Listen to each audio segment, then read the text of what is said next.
Hi everyone, welcome to my channel. ఈరోజు సెషన్లో మనం Kakatiya university degree first year second sem సంబంధించినటువంటి poem talking in their sleep, ఈ poem గురించి మనం డిస్కస్ చేద్దాం. దీన్ని రాసినటువంటి పోయెట్ కవయిత్రి ఎవరు అంటే Edith M Thomas.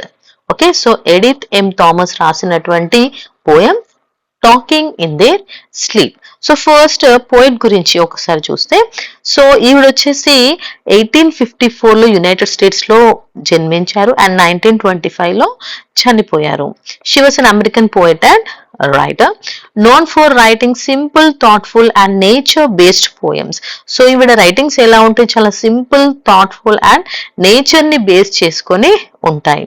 Her poetry is often focus on life, emotions and hidden truths. So life కి సంబంధించినటువంటి ఎమోషన్స్ గురించి, అలాగే హిడెన్ ట్రూత్స్, సో నిజమైన వాస్తవాల గురించి, అంటే ఎవరు లోపల మరుగున పడినటువంటి వాస్తవాలను ఆమె వెలికి తీయడానికి చూస్తున్నారు.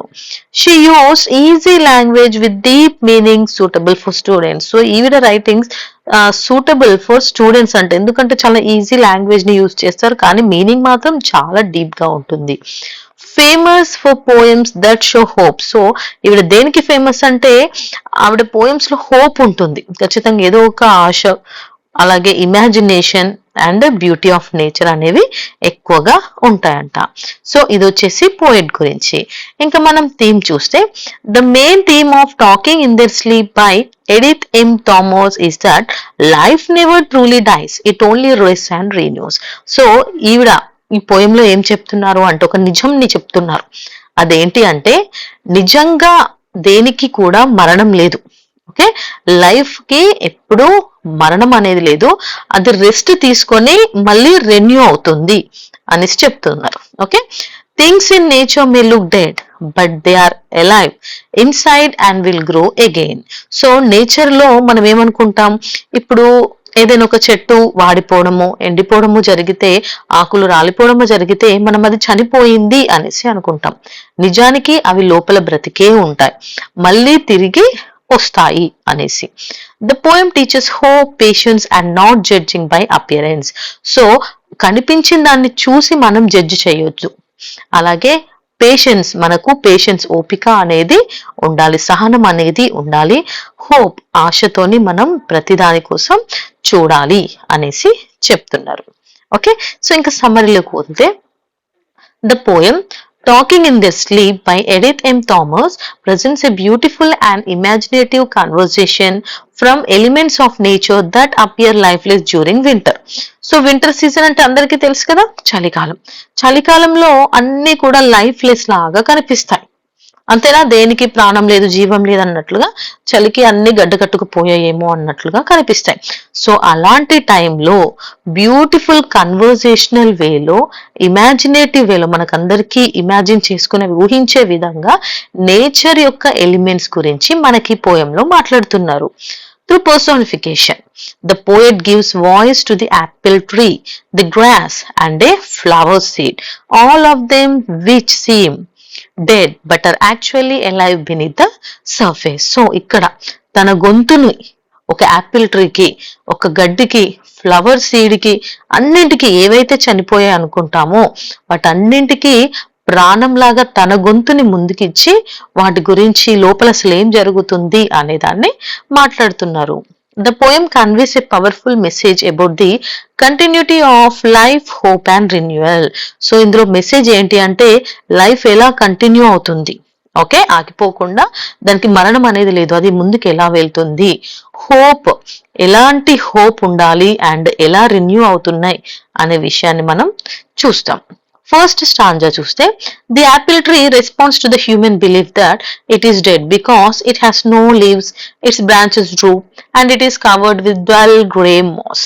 సో ఫస్ట్ స్టాంజాలో యాపిల్ ట్రీ ఉంటుందన్నమాట.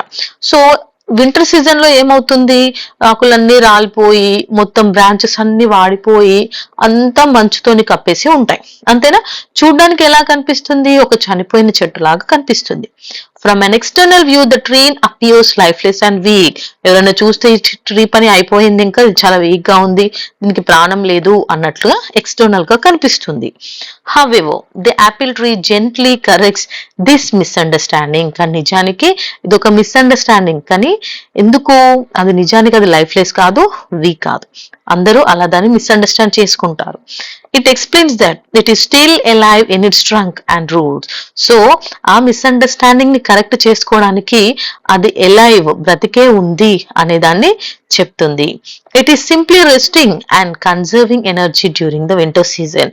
సో వింటర్ సీజన్ లో అది ఏం చేస్తుందంట, రెస్ట్ తీసుకుంటున్నాను, నేను చనిపోలేదు, నేను వీక్ గా లేను, మీరందరూ నన్ను తప్పుగా అర్థం చేసుకుంటున్నారు, నేను ఇప్పుడు రెస్ట్ తీసుకొని ఎనర్జీ మొత్తాన్ని కూడబెడుతున్నాను. The birds for the next spring are already formed and safely hidden within it. So ఇప్పుడు వచ్చే వసంతకాలం వరకు కావాల్సినటువంటి బర్డ్స్ అంటే కొత్తగా వచ్చే చిగుర్లన్నింటినీ నా లోపల దాచిపెట్టాను. The tree shows sympathy not for itself but for the grass beneath it, which seem even more lifeless. So నేను నా లోపల ఆల్రెడీ వచ్చే చిగుర్లని దాచిపెట్టాను. సో ఎప్పుడైతే ఈ వసంతకాలం వస్తుందో వాటిని నేను బయటికి తీసుకొచ్చి చూపిస్తాను. కానీ ఇప్పుడు నా బాధ నా గురించి కాదు, నాకు నా కింద ఉన్నటువంటి ఈ గడ్డిని చూస్తే చాలా బాధగా అనిపిస్తుంది, అది నాకంటే లైఫ్లెస్, ప్రాణం లేనట్టుగా ఉంది అనేసి యాపిల్ ట్రీ గ్రాస్ గురించి అంటుంది. This reveals that what appears dead is actually full of hidden life and preparation. So దీన్ని బట్టి మనకు ఏమర్థమవుతుంది, మనం ఏ చెట్టు అయితే చనిపోవడానికి వచ్చింది అనుకున్నామో నిజానికి చనిపోలేదంట, దాని లోపల ప్రాణాలని ముందుగానే ప్రిపేర్ చేసుకొని రెడీగా పెట్టుకుంది. In the second stanza the grass picks. So first apple tree మాట్లాడుతుంది, లాస్ట్ కి ఏమంటుంది, పాపం నాకు గడ్డిని చూస్తే బాధ అనిపిస్తుంది అంది. సో ఇప్పుడు గడ్డి మాట్లాడేమంటుందంటే, it explains that although its blades and stems have disappeared, it is not dead. Instead, it is alive underground, protected by a thick blanket of snow. ఏమని చెప్తుందంటే, నా బ్లేడ్స్ అంటే ఇప్పుడు గడ్డి ఎలా ఉంటుంది, ఇలా ఉంటుంది కదా, సో దీన్ని బ్లేడ్స్ అంటారు అనమాట. సో నా బ్లేడ్స్ అనేవి డిసపియర్ అవ్వచ్చు, నా స్టెమ్స్ అనేవి కనిపించకుండా పోవచ్చు, కానీ నేను చనిపోలేదు.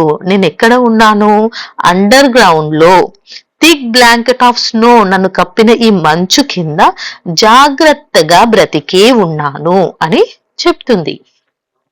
The snow acts as a shield, keeping it safe from harsh weather. So ఈ స్నో అనేది ఈ హార్ష్ వెదర్ నుంచి నన్ను కాపాడుతుంది, ఒక షీల్డ్ లాగా. The grass is ready to grow again when the spring arrives.